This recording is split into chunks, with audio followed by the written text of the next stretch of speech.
So it's almost 10 a.m. here, and we're fixing to leave for Tampa.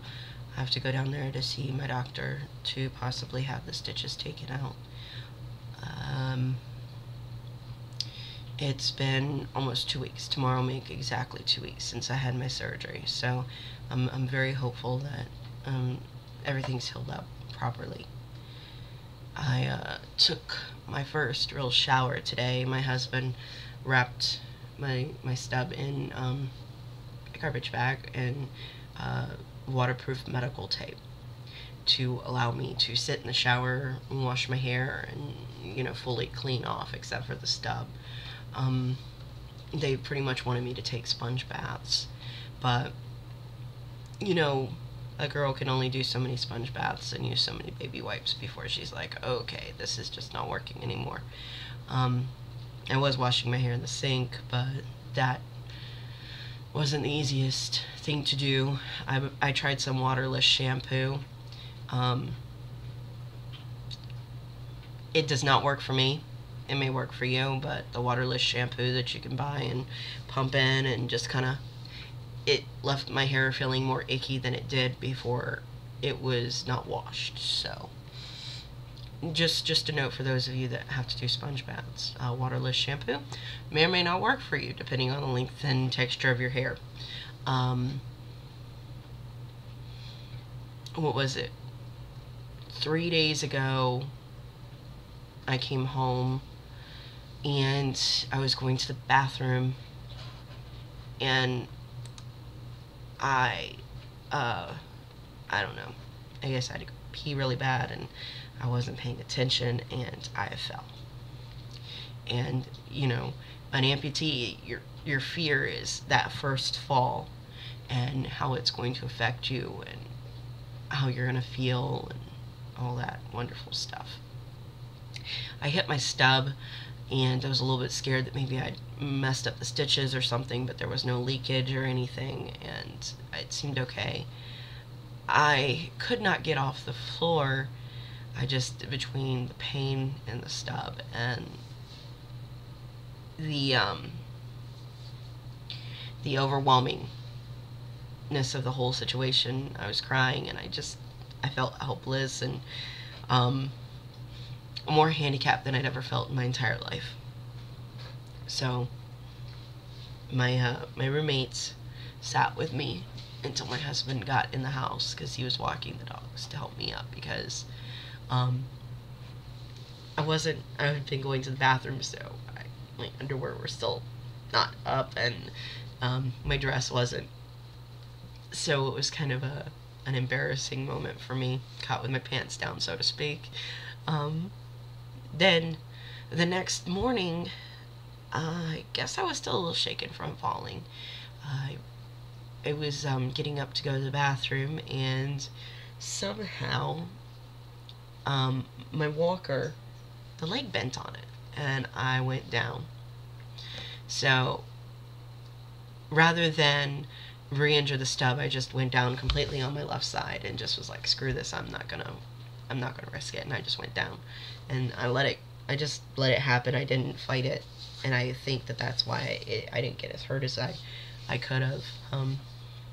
But yeah, the leg on the walker bent, so that was kind of freaky. My husband straightened it out, and it really shouldn't have bent. I don't know what happened, but anyways, I've been trying very hard to be independent through all this, and I'm quickly finding that I have to rely on everybody around me. So that is, the biggest thing I can tell you about, the after the amputation happens, to have to count on everybody to take care of you.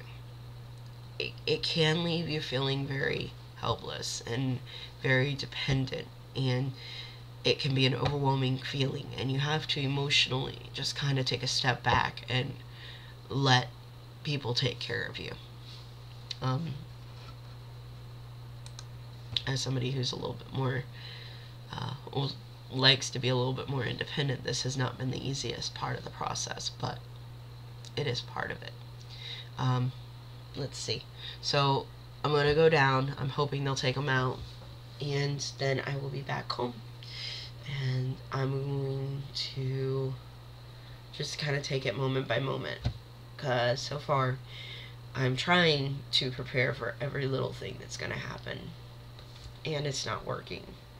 So I'm just going to let it happen.